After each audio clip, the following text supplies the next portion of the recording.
Welcome to Louisiana Lefty, a podcast about politics and community in Louisiana, where we make the case that the health of the state requires a strong progressive movement fueled by the critical work of organizing on the ground. Our goal is to democratize information, demystify party politics, and empower you to join the mission, because victory for Louisiana requires you. I'm your host, Lynda Woolard. On this episode, my conversation is with Omari Ho-Sang, who works with Black Voters Matter in Louisiana, started ASAP, or All Streets, All People Shreveport, and is a classic community organizer working in North Louisiana. We talk about the work Black Voters Matter is doing in concert with their partner organizations across Louisiana, and we underscore the significance of the work of these community groups in our state.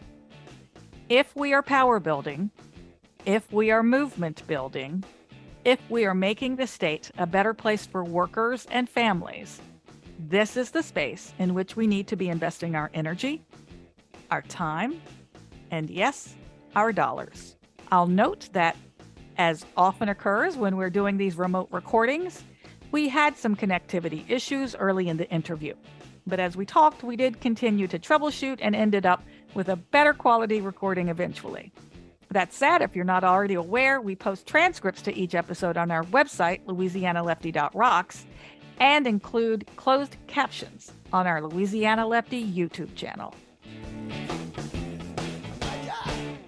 Omari Ho-Sang, thank you so much for joining me on Louisiana Lefty today. Thanks for having me. I am so excited to be back. Well, am I back?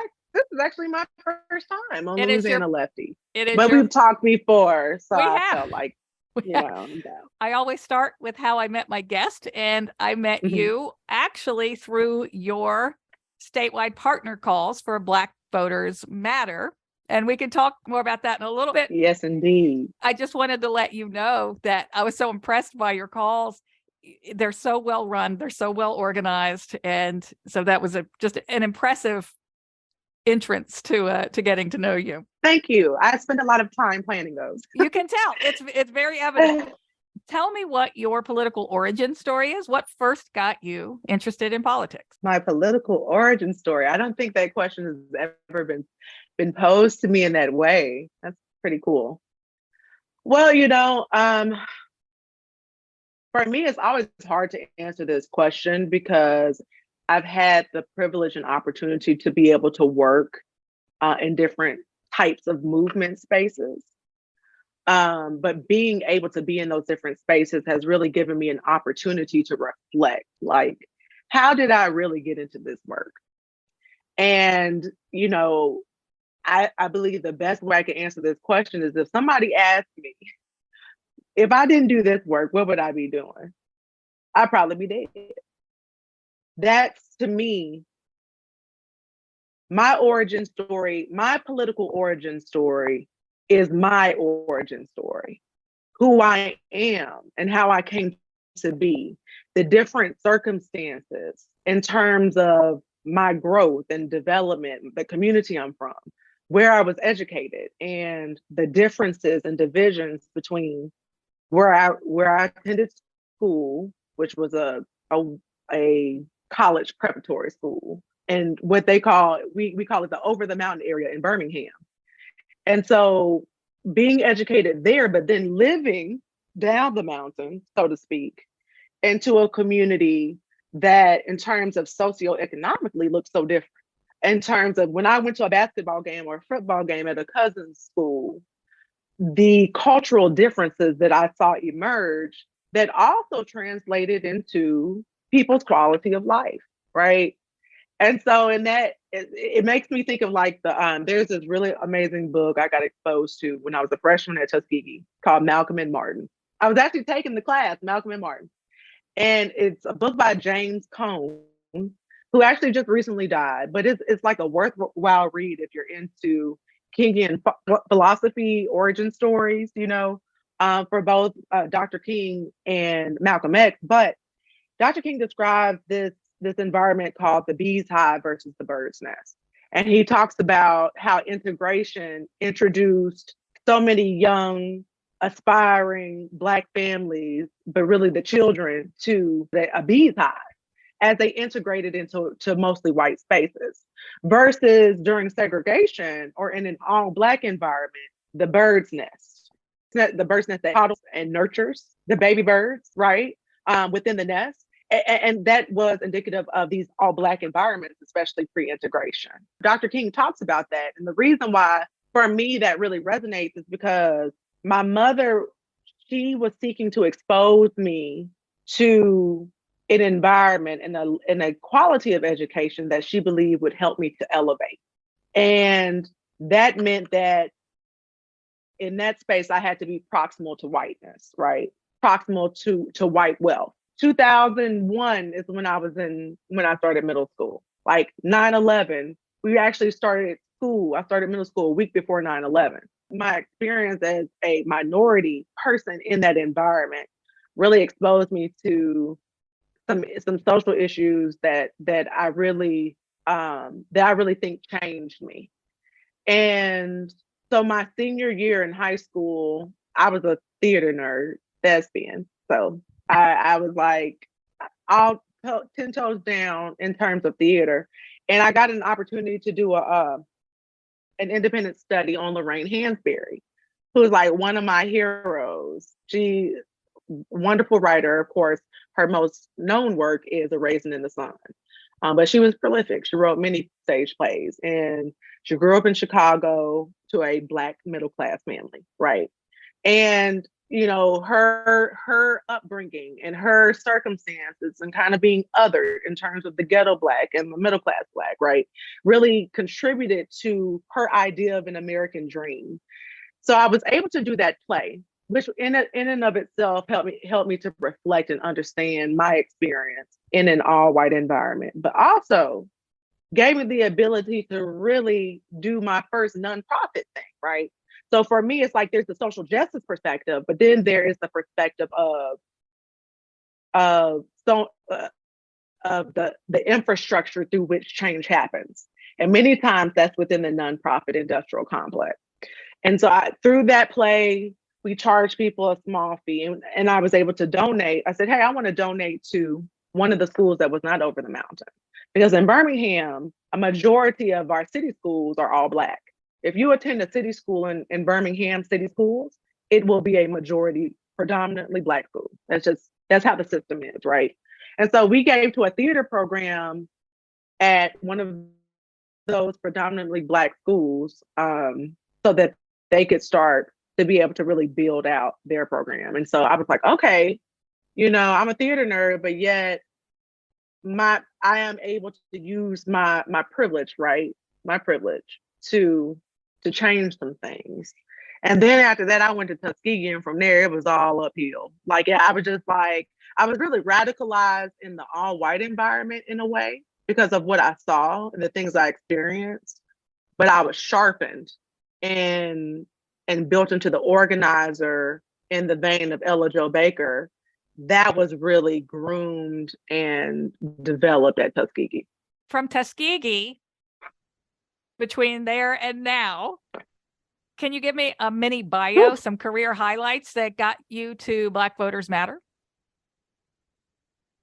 Sure. Okay. So in 2013, I moved to Shreveport. I was recruited to work for an American Federation of Teachers local for teachers. And so essentially my job was a project organizer.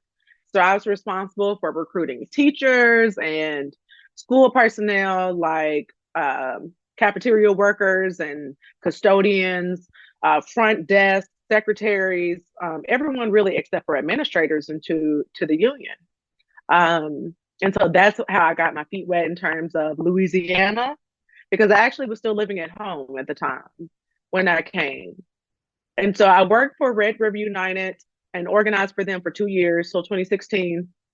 And then after that, when I left them, I was just kind of in a place where kind of didn't have anything to do, i.e. no job.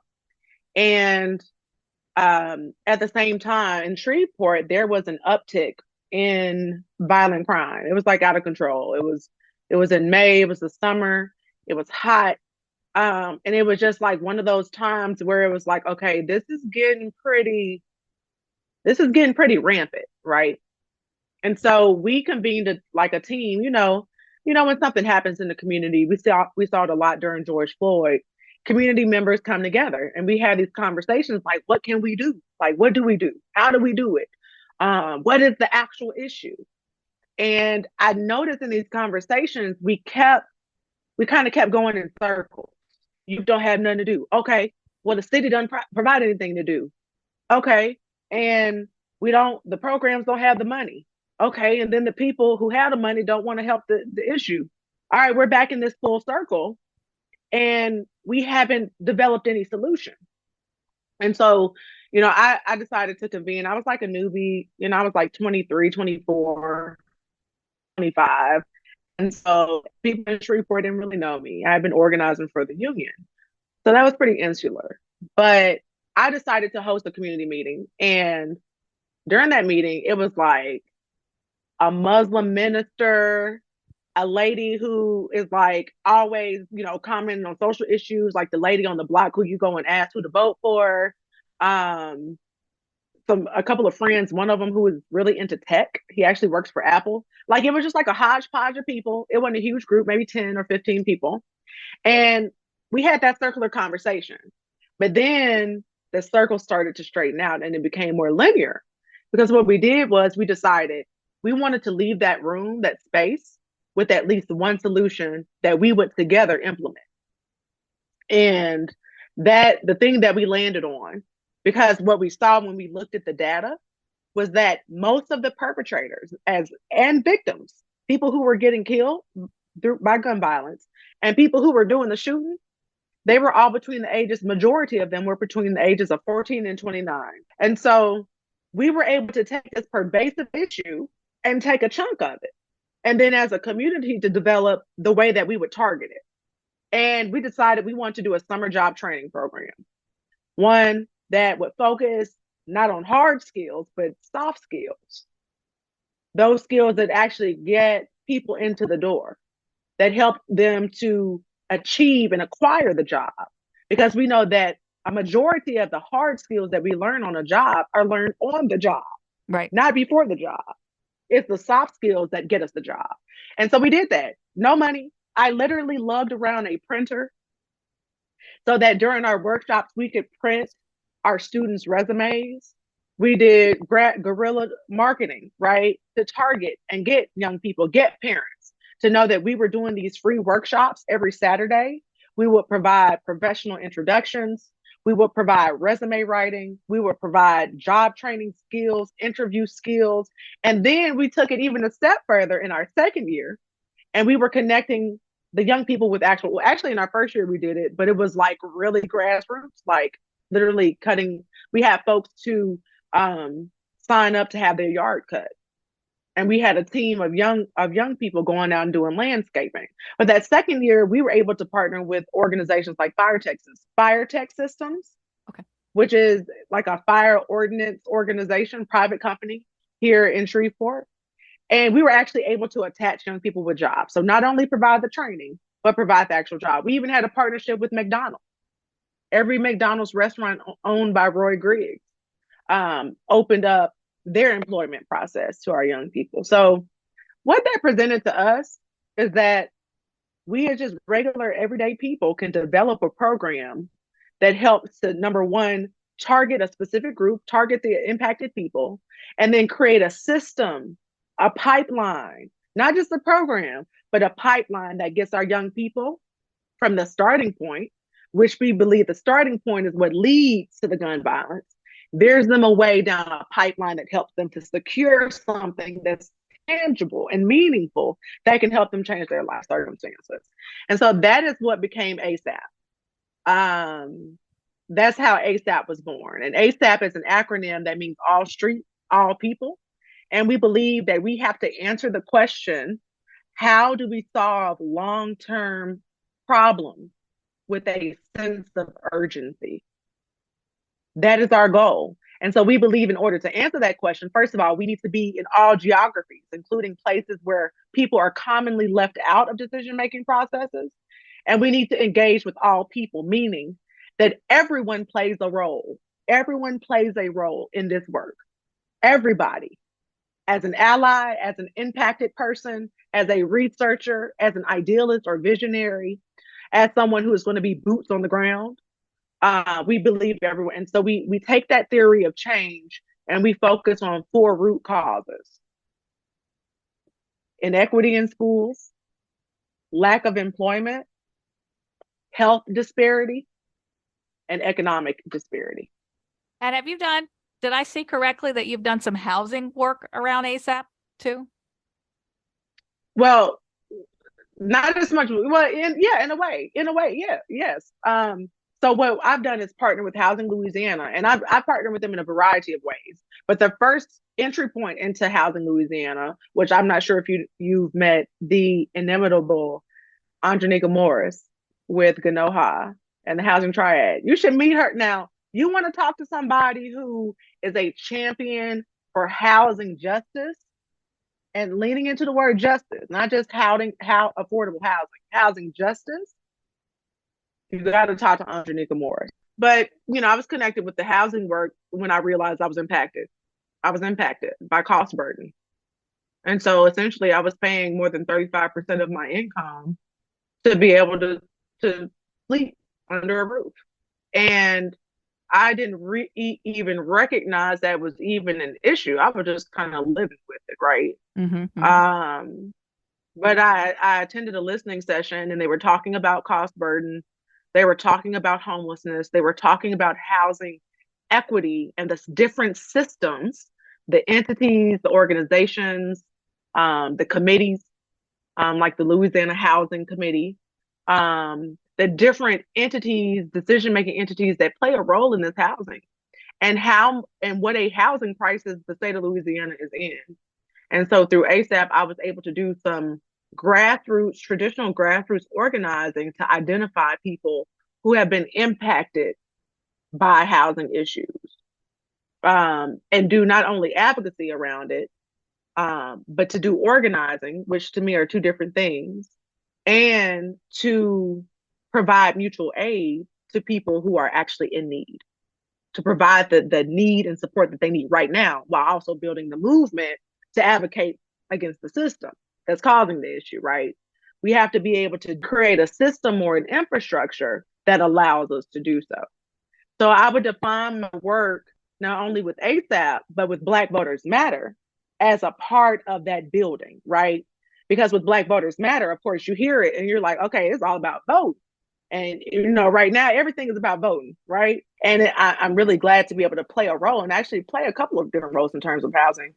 But first, through Black Voters Matter, we're partnered with Housing Louisiana, and we work to support their work, their electoral work that they do through their candidate interviews and their trainings that they do, but also in terms of just the work that they're doing to bring housing justice to the state.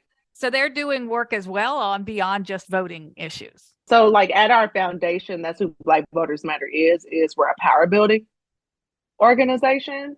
And so that is really our focus, is to build power in marginalized communities. And so we do understand that in order to do that, that is more than a one-step process, right? And so we know that one of those steps are elections.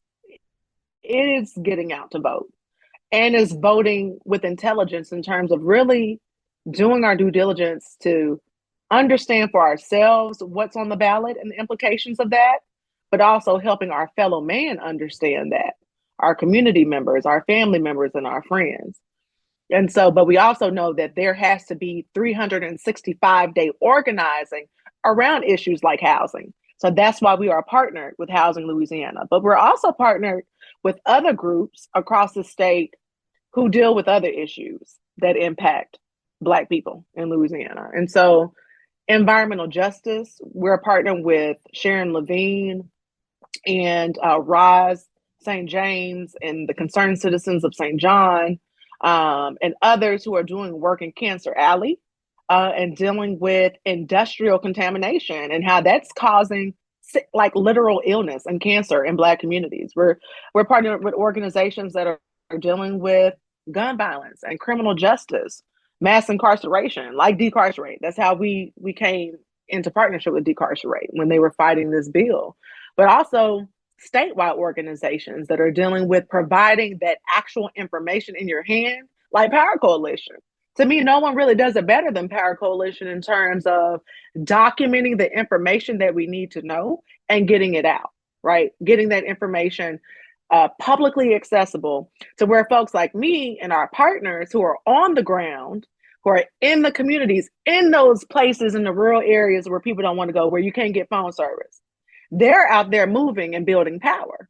In those urban centers that people may be afraid to go into because of community violence, we're in those streets, we're in those areas passing out those Power Coalition ballots. And so there's an ecosystem that we're building, not only to get people out to vote, but to get people out.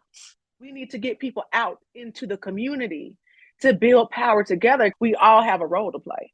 Well, Black Voters Matter is a tremendously impressive and powerful organization, in my opinion. You've talked a little bit about this already, but from a national perspective, can you just say what the mission of Black Voters Matter is? Black Voters Matter is to build power in marginalized communities, to go into spaces that, as I mentioned before, we don't typically go into, like rural communities and urban communities, and to work with grassroots partners, Black-led partners, women-led organizations to provide capacity building support to those organizations to not only address voting rights issues and voter mobilization, but again, all the issues that impact Black communities. And so we do that through our mini grant funding program. We provide mini grants to our partners. We provide training and access to tools like the Voter Action Network so that our partners can do traditional GOTV, like phone banking, like canvassing, knocking on doors, and being able to do it and target specific communities and specific people in their communities who really need that focus and that love and that attention and time in order to turn out to vote. And so, our Second Monday calls that you have been a part of before are one way that we work and we build movement with our partners and really create, again, break the circle and create a linear movement where all of the work that we're doing, it builds upon each other. We're building a muscle, and those calls and that camaraderie, that community that we're creating with Black Voters Matter within our states helps us to really build that type of infrastructure, again, that's really necessary to grow, number one, our turnout from election to election, to grow the education of our voters so that they can be confident when they go to vote, and that also addresses the needs from day to day of our people and of our community. And we talked about your calls a little bit earlier. It's already a pretty large group, but who are those calls for? Can anyone sign up? Or are you targeting trying to get certain groups to join? Right. So our statewide partner calls are calls that are for our partners, which our partners look like we have such a good variety and diversity of partners. And so, but just, at the foundation, they look like grassroots Black-led organizations across the state who are either already doing voter engagement work or have heard about the power building and capacity building work of Black Voters Matter and seek to partner with us in their community. So every group that we've come across has either been through organic relationship building, working with other people in the work. I tend to think about partners like Dr. Chris Williams in Lafayette with the United Ballot Pack and Lead Louisiana, who has created his own grassroots ecosystem of other organizations in that area, like the NAACP and Sunvesca and the Unity Church and so many different other organizations. And so when we show up with our Blackest Bus in America to Lafayette, Dr. Chris has worked with folks who are in Rain, who are in Ville Platte, who are in Church Point, who are in Acadia Parish, who are in these very small pockets, building power. He's able to organize them and bring them together. And so our partnerships really give us the ability to grow our presence in communities. And so if you're doing that work, if you're interested in doing the work, even if you're just an individual and you're interested in being an advocate, helping to advocate, you want to be a phone banker, you want to help us with research, again, because we have to do a lot of research. If you want to help us by bringing snacks to an event, you can join these calls and get engaged with our work. My only ask as the state organizing manager is that anyone who joins with us, don't be a bystander, right? You know, I know we have to observe to see, do we want to be a part of this? Is this some, don't just stay an observer. Get active, right? Get active. And we provide the space for people to have that opportunity to get active and stay active. Because one of BVM's most popular sayings is we 365, can't stop, won't stop, right? And so we also have to do those things where we can get some rest too, and we can have some intentional healing. I'll make sure people have in the episode notes your contact, whatever contact you'd like for them to have. So if they want to connect with you, they have that ability. I did statewide conference calls that were kind of table calls where we convened organizations back in 2017 when Trump first got into office.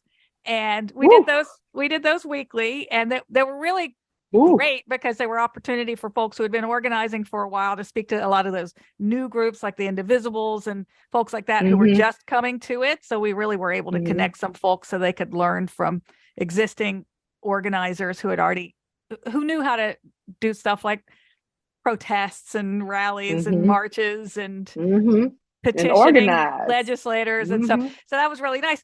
But the reason I bring that up is because there was a rate of attrition for me during that year where it was a little hard to keep folks engaged through the whole year. And I've just wanted to know what your experience with that was, what you do to make sure people stay engaged. And I'll tell you one thing I noticed you did the first time I was on your call was you offered follow-up one-on-ones with everybody, which I thought was really great. Like you had a system where you connected back with folks and said, yeah, I want to speak to you. If you're new to my call, I want to talk to you one-on-one. I thought that was really great. But are there any other things that you're doing to keep people engaged?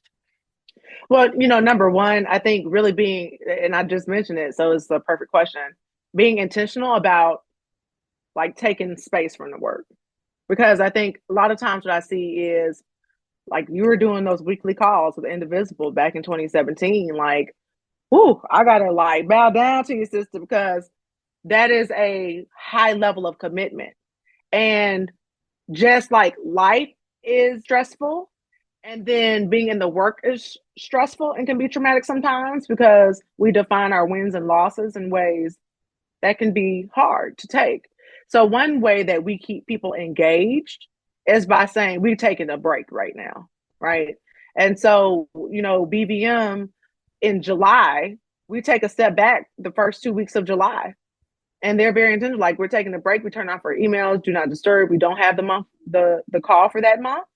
And so when we come back with a renewed spirit and commitment to the work. So that's one way.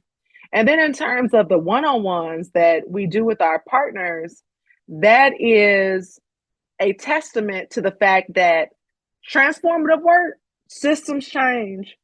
It is about that tedious, nitty-gritty, everyday follow-on, follow-up, documentation, note-taking, linear work. And it requires follow-up. There should be no one who says that they're in the movement or they're running a movement space and they have only had one conversation with somebody. It takes multiple conversations, multiple touches, multiple ways to engage to really, like, we're building something. We don't start with the ground floor, but like, okay, the foundation's there, see y'all later. Then we got to build the rest of this, right? And we got to do it together. And so I think, as you said, and I appreciate that, I do think the one-on-one is a powerful way to do it. But we also lean into joy and happiness and having some fun, right? Because again, the work is heavy.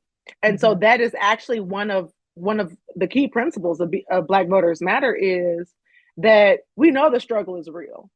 but we also have to celebrate our humanity and our community, our togetherness. Just like we have to do that and incorporate that into the work. There will be times where we got to say, hey, I got to take 2 weeks back. I got to take a step back, and that is okay. But we still have to, on our journey, on this struggle, because we're doing the long game, as our national field director says, this is the long game. We have to take some time to just be ourselves, be human, and be happy. I love that. You're in Shreveport still, but you're statewide, right? You're still organizing statewide. What are some of the Louisiana campaigns that BVM has been involved in? For example, I think you were involved in redistricting earlier this year. Talk to me first of all about the redistricting. There's been a suit for both the House and Senate legislative maps, which Black Voters Matter is a co-plaintiff in that case. That is currently awaiting results from the Supreme Court. And so that, as well as the congressional map case, which of course a lot of people knew about that because that was the fight to add an additional majority minority congressional district in Louisiana. And so the governor vetoed the map that the House and Senate put out, saying that it was illegal under Section 2 of the Voting Rights Act. And then they did a special session and they passed the map. And y'all were involved in pushing back against that, right? Yeah. So we did what we call the redistricting takeover. And we showed up at the Capitol in Baton Rouge. We brought the blackest bus in America, and we organized testimony. We organized for our partners, most notably the People's Promise Youth Division showed up and showed out. It was young people in high school who were talking about the gerrymandered map in their specific parish, which they came from up north, so represent up north. And we also had other partners to testify about their experience in terms of their district and how any changes about representation, because really that's what it all comes down to.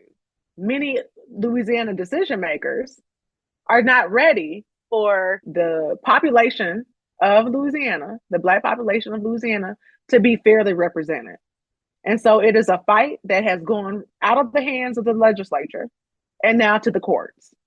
First the state courts and now the Supreme Court, right? The Supreme Court has weighed in and is weighing in for Louisiana to have fair representation for its Black population, right? And so we think about like why folks are so tired of voting.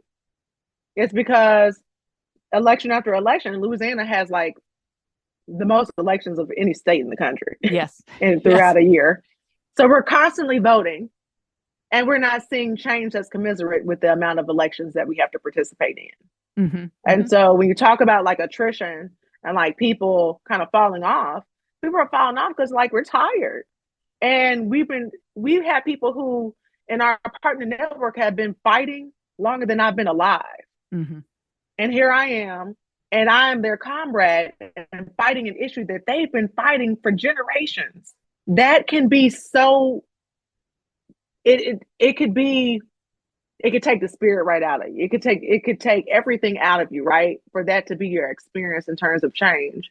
And so I don't even remember what your question is, but I know that people are tired, but we at Black Voters Matter, we are fighting for it and we're still building because as I said earlier, it's a muscle. It's a muscle that we're building and we're not quite ready to flex it. So we were talking about campaigns and I'm using that term loosely that you've been involved in. So the redistricting. And then redistricting. You did last year, the Freedom Ride bus came through. Was that in relation to the voting rights legislation that they were trying to push in DC? And actually, Louisiana, New Orleans, Louisiana specifically, jumped off the Freedom Tour. And we were able to engage at the Treme Center with some actual Big Duck. Say who that is. Jeremy Big Duck Smith. He was one of the original Freedom Riders right down from New Orleans. And he was actually able to come and talk with us Because a lot of our freedom fighters from that age of the movement, which we know was like, whew, the stakes were so high. A lot of them are getting older. Mhm. And so to be able to be in the current work and fight for the current work with folks who laid the blueprint for how we move now was an incredible honor. And then we were able to go to the Ashe Cultural Arts Center, which I don't know if you've been there. Of course, yeah. Sure. Yeah. They are a beacon within the community. And we were able to bring Big Doug there and have a community conversation around the fight for voting rights and what has happened. And then we went from Louisiana all the way up to DC, where we had a humongous rally with Unite Here, the Poor People's Campaign, for voting rights. So, And you honored some freedom, some still living freedom riders at that event. Right. And I saw the video. Barbara Arnwine said that from 2016 to 2020, Black voter turnout had increased by 17 million votes. And that was scary to the folks who want to suppress Black votes. So they've ramped up their efforts. And that's part of what we see in that redistricting fight y'all are having. Oh my gosh, let me tell you something. We have, and I want to be exact, but we have 942,872 Black voters in the state of Louisiana. And I can only imagine how scary that number probably is to many people who are making it harder to vote, right?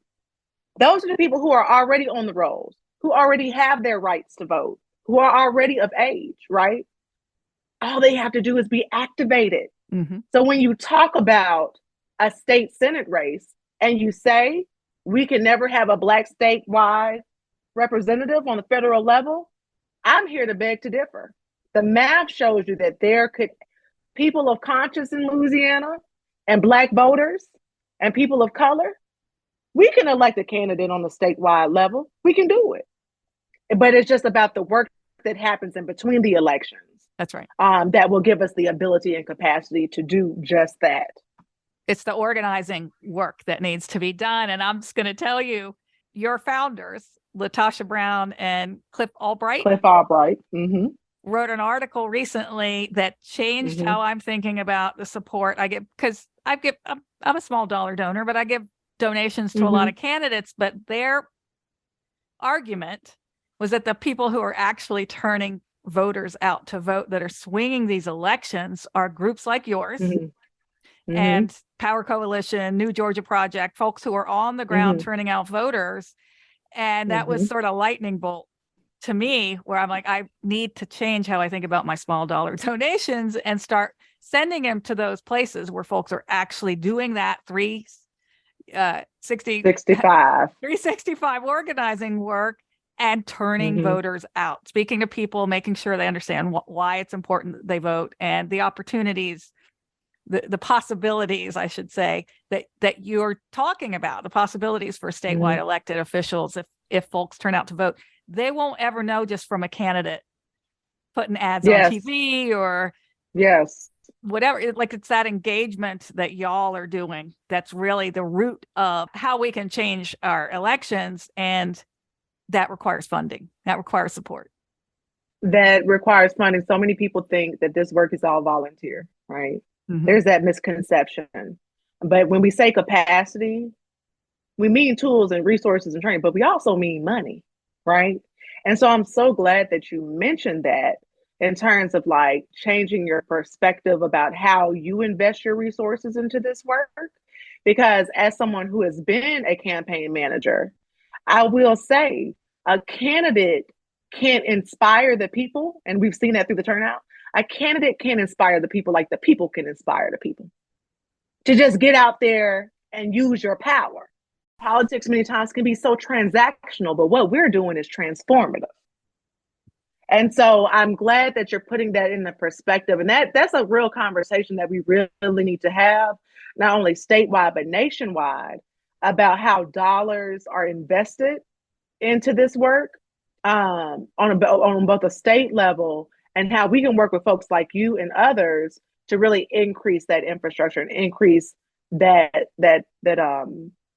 capacity for us to really continue this work in the way that we need to do it. Right. We spoke in a video before we started recording the podcast about an amendment that was on our ballot in Louisiana this past election. I want to visit that for a little bit again here. Constitutional Amendment 7. I'm curious to know, and that's the amendment where the phrase that you've mentioned before is slavery was on the ballot. What happened there? That was a process that I will say happened over 2 years, right? It didn't start this year. It started really in 2021 when Decarcerate Louisiana, Curtis Davis and Laramie Griffin and Reverend Alexis Anderson, Maria Harmon and others in the social justice community came together to author legislation to remove the slavery exception clause from the Louisiana Constitution. And so that first year in 2021 that they brought it forward, they really met up with a lot of opposition in committee. In 2021, it didn't even get out of committee. That's how much opposition it had, right? So I know Representative Seabaugh was one of those legislators that really had some major concerns about the implications of removing slavery language from the Constitution, right? And so that was 2021. Fast forward to 2022, Decarcerate is at it again. They've worked with their national partners, an Abolish Slavery National Network that is working with the Freedom Five, because as you mentioned earlier, this bill or this ballot initiative wasn't just up in Louisiana. It was also up in Alabama, Tennessee, Vermont, Oregon, and then of course, Louisiana. So we were a part of that Freedom Five movement to remove slavery. So 2022, the bill comes back up. They found their sponsor again in Representative Edmund Jordan, and it passes unanimously out of the committee, out of the House, and the Senate with 30 sponsors. So now the bill is ready to go to the ballot.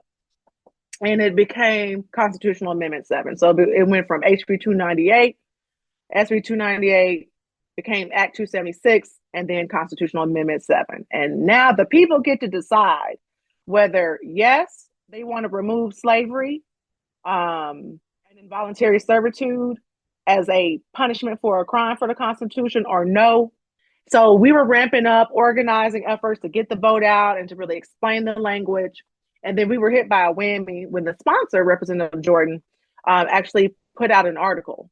He didn't put out the article, but it was some business publication where an article came out that Representative Jordan was urging people to now vote no. The sponsor of the bill was now urging people to vote no because of unintended consequences that to this day, I have not heard one unintended consequence that could happen. That has not been explained to me or any of the experts that I've been having conversations with, or the advocates, organizers, like what those unintended consequences could be. That has not been named at this point.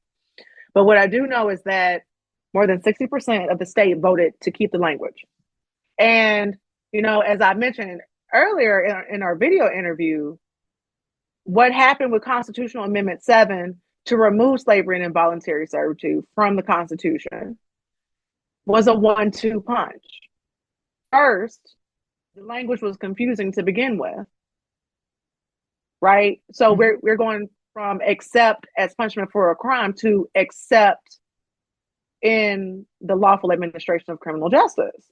So that confused people, because then people start to ask, well, does that change anything? Well, the answer is yes, it does. But people were rightfully confused. Right. And then the knockout punch was when Representative Jordan, the sponsor of the bill, came in and began urging people to vote no. And like dominoes, it went from Representative Jordan to the Democratic Caucus to other groups around the state that people trusted and listened to, urging people to vote no. Right. And so that it became a fight that I think was not estimated. We thought that it was going to be a slam dunk, especially since it passed unanimously, that we would at least be able to appeal to voters of conscience and Black voters to let them know slavery is on the ballot. A yes means that we remove this exception from our Constitution. A no means that it stays. And so because of that 1-2 punch, here today, I guess a plan or a strategy to take it back through the legislature in 2023 to fix the language. There will be a large level of participation from the community in whatever happens and however it happens. But what I foresee is this looks like it could be another fight in the legislature that could have easily been avoided, right? It seems to me like it would have been easier to pass this and then fix whatever language next year, because you'd be forced to fix it because it had passed, rather than say, we'll take another bite at the apple and try to pass the right language next year. Because as you pointed out, 2021 could happen again and it could just get killed in committee.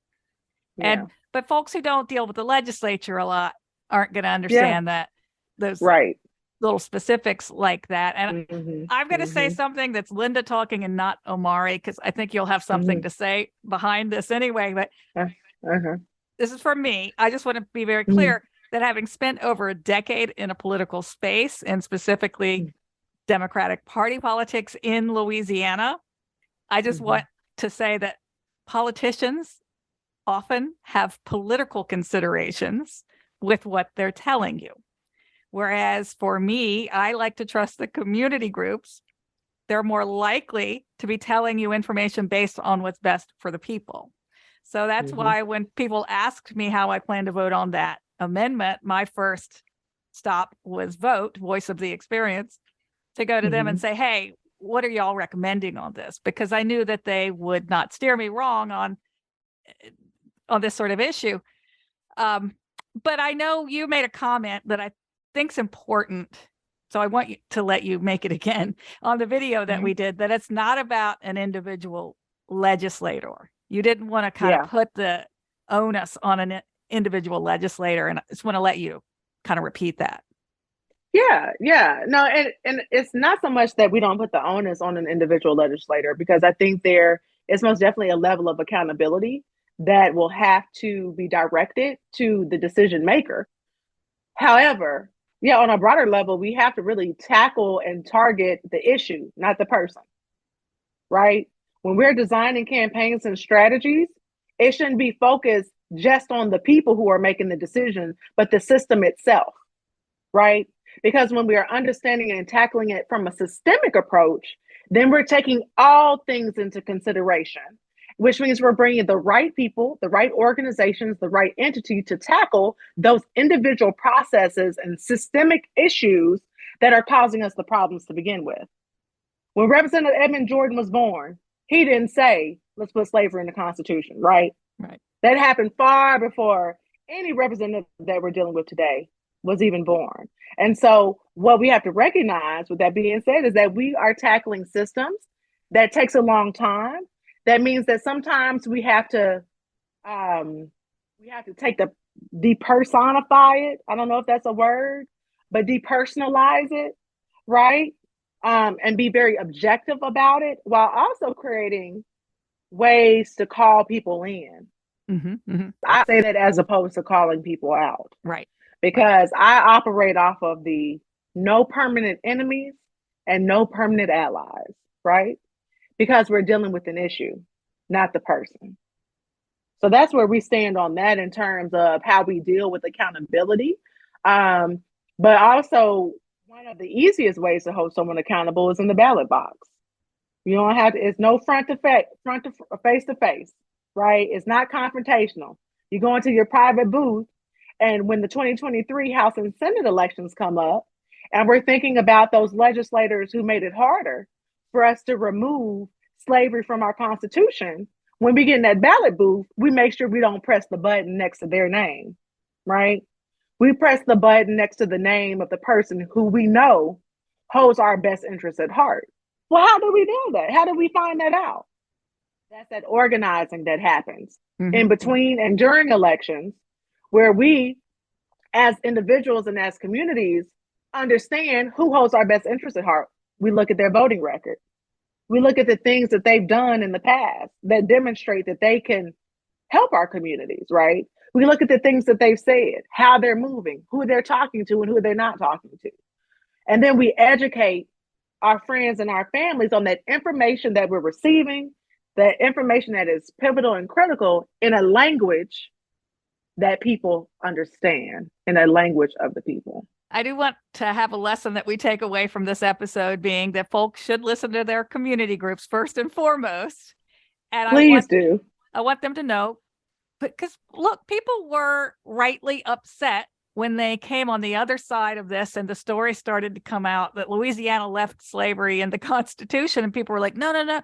So when they started to process that maybe they voted the wrong way or didn't have all the information they would have liked to have had going into the voting booth, they were rightly upset about it. And so I just want to make sure people have the right places to go to get information on these issues when it happens again. You have a radio show. You had Curtis Davis from Decarcerate Louisiana on. I thought that was a really good explainer on the issue. I'm going to link to that. You have a video up on Facebook. I thought he framed it really well, that it was just a first step, that this was just a first step, that we aren't going to get all the change we want in one day or one fell swoop. I don't know if you have comments on that. Oh, I'm in complete agreement. Look, I'm following the leadership of people like Curtis and Laramie and Decarcerate because, you know, number one, Curtis actually spent 25 years at Angola. And he talks a lot about his experience as someone who has served time in the penal system in Louisiana. And he talks about his experience of picking cotton, right? And being paid pennies on a dollar. So that's who I'm following, right? So just to your point of like community, following the people in the community, following people who have been impacted, is like literally critical. Like you got to do it, just like bottom line. But in terms of the piece around first step, absolutely. That's why it was so disheartening when we saw this misinformation campaign, because to me, again, because I have not heard anything tangible about what those unintended consequences are, to me, what I witnessed was a misinformation campaign, right?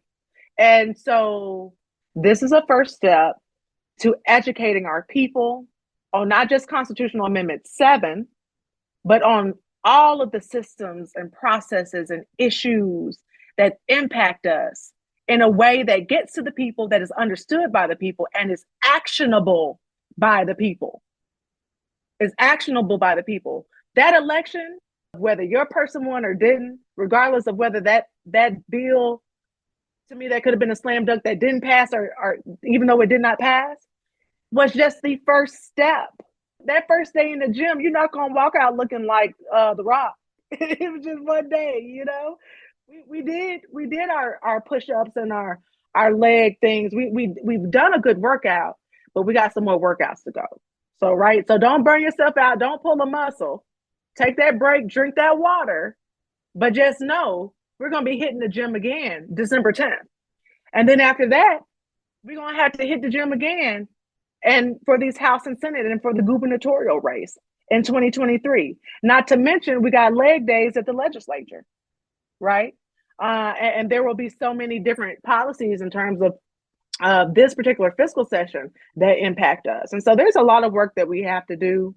And I honestly left out a Tuesday, and I hate to say this, I feel like it's low-key disrespectful, even though we reelected Senator Call a Crackhead, okay?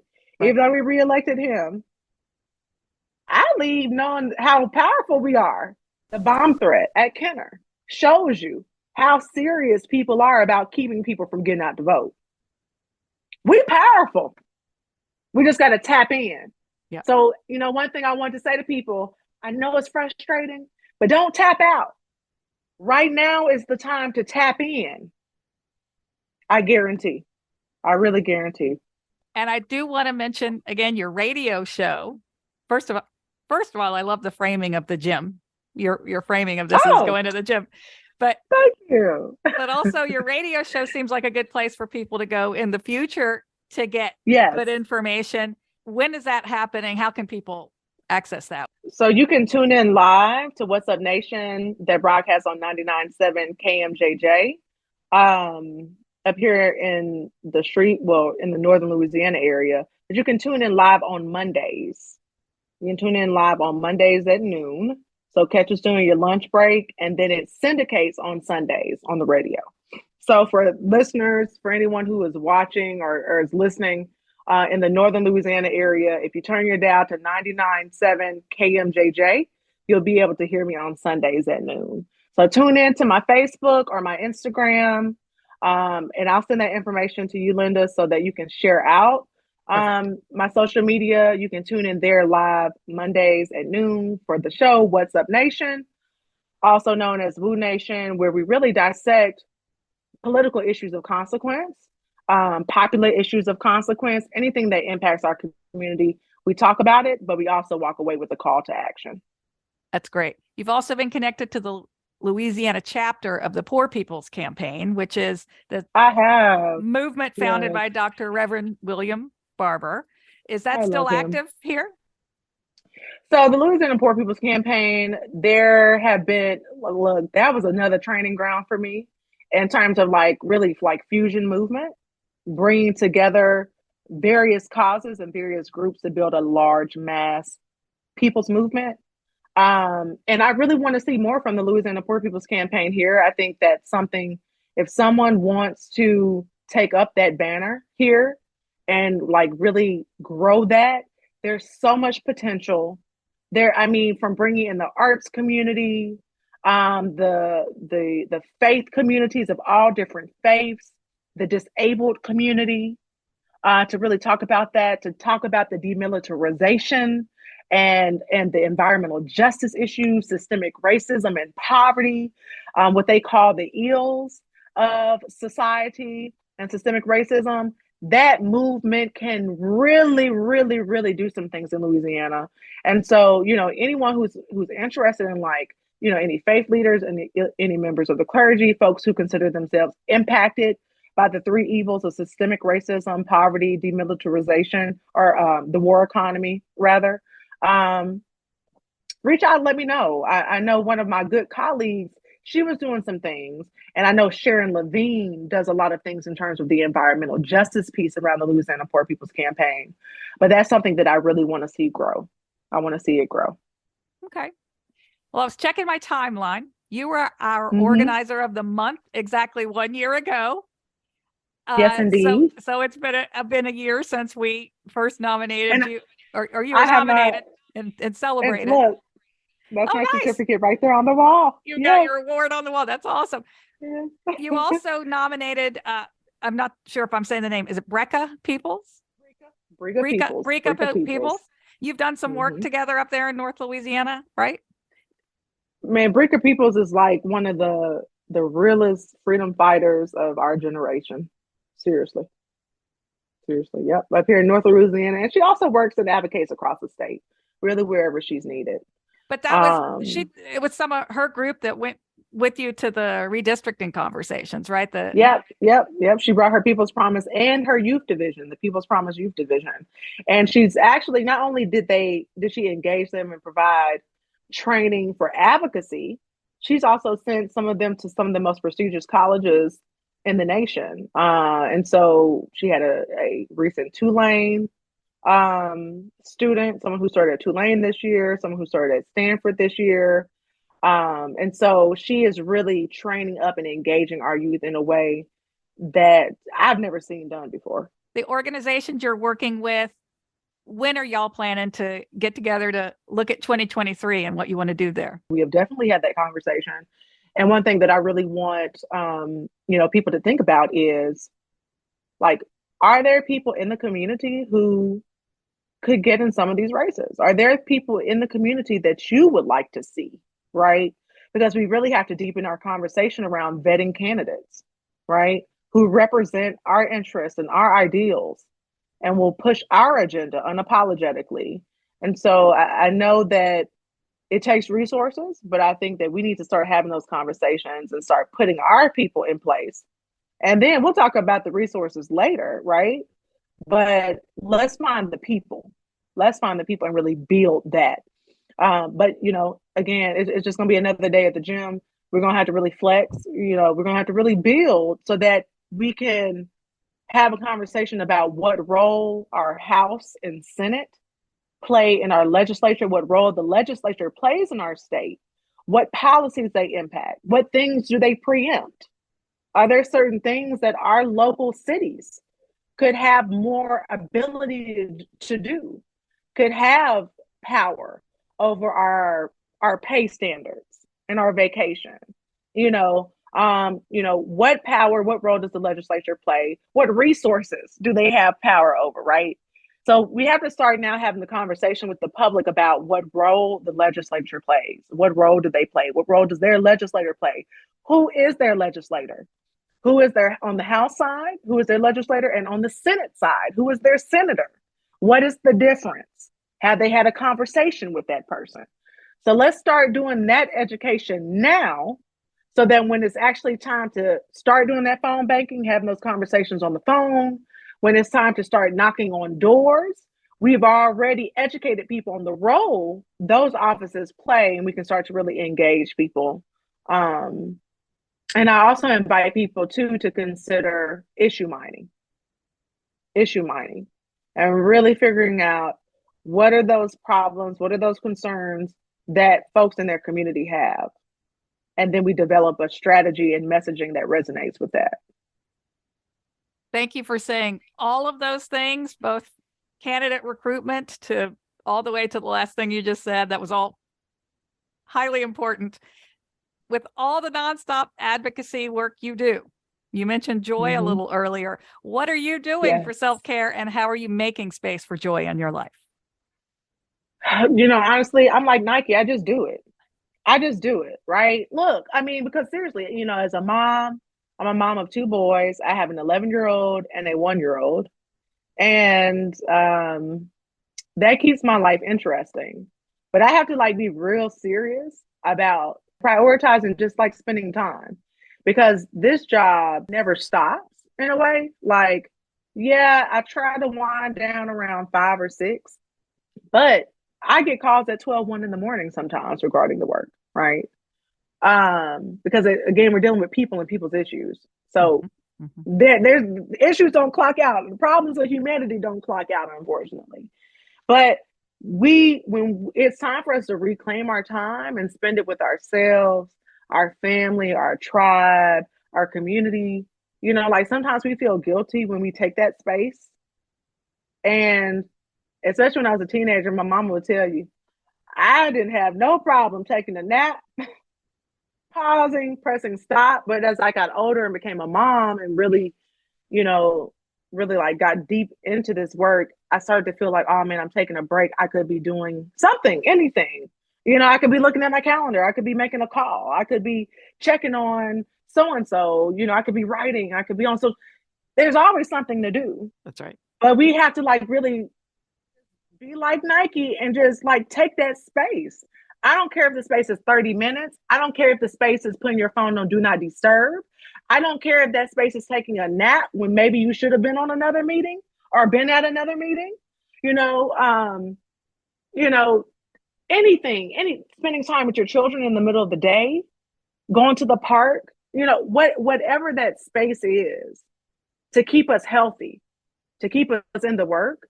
I do it unapologetically.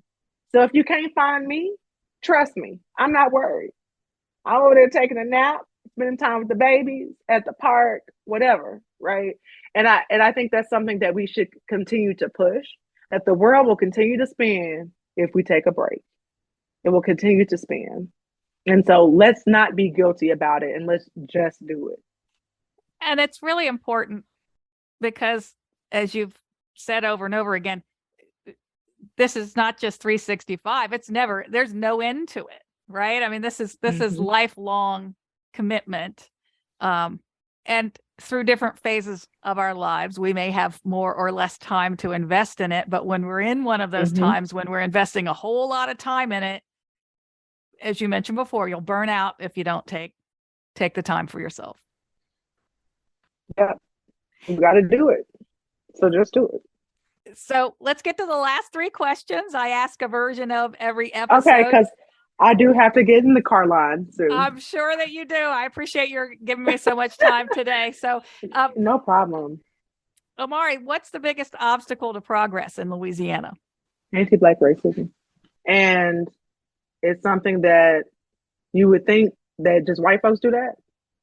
It is a system and everything, look at the policies. Like we got a really obvious one this time about slavery and how they're using prison labor as the new slavery, right? That's anti-Black racism, and because who is disproportionately impacted by mass incarceration? It's Black men and women, Black mothers and fathers, sons and daughters.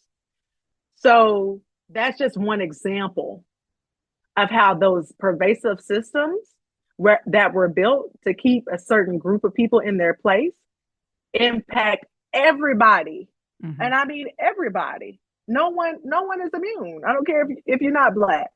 You're impacted by anti-Black racism because it is embedded into the system and the very way that we do things, the way we do elections, the way we choose candidates, right? Because as we've seen, and I think that the Poor People's Campaign has such an astute and eloquent conversation on this, that this systemic racism leads to poverty, which impacts every color, right? It impacts everybody, right? It leads to this war economy. It leads to communities being impacted disproportionately by cancer because factories and entities and private businesses think it's okay to put their toxic chemical making factories in the middle of poor and Black communities. Call it what it is, unapologetically, because if you can't name a thing, you can't fight a thing. If you can't name it, what is it? We have to name it unapologetically and fight it together. And then we're going to see everybody's situation improve. And what's our biggest opportunity? The people. Because again, like, I don't care what happened Tuesday. I saw people of all stripes doing their duty, helping to mobilize their friends and family members, digging into their humanity to make it work. We just got to keep that up. Now we are the army. We are the Freedom Army. Those of us who did the right thing and do the right thing for every election and in between elections, we are the Freedom Army. And now we have to get more recruits. And I'm here to say that 947,000 Black registered voters that are there, those are recruits that are already ready. They just have to be reminded. So this is not an impossible thing. And we know as white folks are conscious in this state. I'm talking to one, right? And there are many. There are things that Lynda can say to a white folk that I can't say that will be effective. That is a part of the work. So we organize in our communities and then we come together to fight the beast, to fight the system, right? Together. So we have a lot of opportunities. We got a lot of opportunities. But it's the people that are going to take advantage of the opportunities. December 10th, we have an opportunity. November 2023, have an opportunity. November 2024, we have an opportunity. And then between that, we have other opportunities to organize and build together. I love it. Omari, who's your favorite superhero? Ooh, I have a few. So can I name like two, one that I know personally and one I don't know personally? Absolutely. Okay. So this is going to be cliche, but my mama is definitely my superhero, right? Black woman in the South, born daughter of a sharecropper who was born in 1916 in Talladega, Alabama, and a homemaker in the South, went on to become educated and took a job I would never take, became an accountant. She deals with numbers. And that's like so literally the complete opposite of who I am. I do not put a number in front of me, okay? I'm a freak out. I like words and people. But she's done that and she has sown into me and helped to not just inspire who I've become, but has actually supported, provided that capacity of building, right? For me to be able to not just be a change maker, but have the ability to raise my family, have the ability to be healthy and be a change maker. And so she's my hero, right? Because she's made this happen, literally. But the hero that I don't know, who I would have loved to have met, is Ella Jo Baker. Because her story and her philosophy has taught me how to really organize, right? The union sent me to tens of dozens of trainings. I've been to trainings with Black Voters Matter and other community organizations, but it was Ella Jo Baker's approach and the fact that in this community that I live in Shreveport, Louisiana, in the 50s, Dr. King came here twice. The second time he came here, he said he would never come back because he believed that many of the people here were too afraid to do anything about racism. But when he said he would never come back, Ella Jo Baker came after him and she stayed. She stayed for several months to organize, to register people to vote. Not register people to vote, but to organize, to register Black people in Caddo Parish, Louisiana, to vote in the place that they referred to as Bloody Caddo. She stayed, she had one-on-one conversations, she had lunch with people, she helped people in their time of need. And then on that fateful day, she had people all around the block, hundreds of people lined up at the Caddo Parish Courthouse to try to register to vote. If she could do that in 1958, I can actually use the tools that we have now to register people online. We could do it online.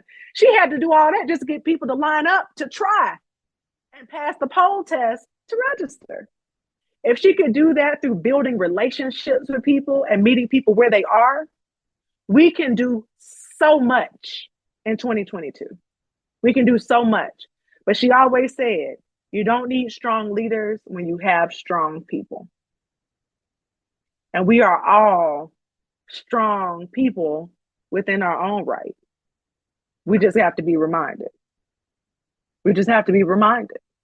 So Ella Jo Baker has taught me, and she actually inspired the Ella Jo Baker Movement School that we lead as a program with ASAP, where we teach how to build movement and how to organize. And so those are my two heroes, my mommy and my Ella Jo Baker. Well, those are powerful answers, Omari, and the spirit of both those women live on in you. So thank you for joining me. Thank you for sticking with me through some technical difficulties. I know you've got to get to the carpool lane, but thank you so much for everything you do. Oh, thank you, Lynda. And I appreciate you and Louisiana Lefty. And I hope that you continue your work. Thank you for your support and your encouragement. The work continues, and we are going to really shut it down in Louisiana. Just you see. Thank you for listening to Louisiana Lefty. Please follow us on your favorite podcast platform. Thank you to Ben Collinsworth for producing Louisiana Lefty, Jen Pack of Black Cat Studios for our Super Lefty artwork, and $1,000 Car for allowing us to use their Swamp Pop Classic Security Guard as our Louisiana Lefty theme song.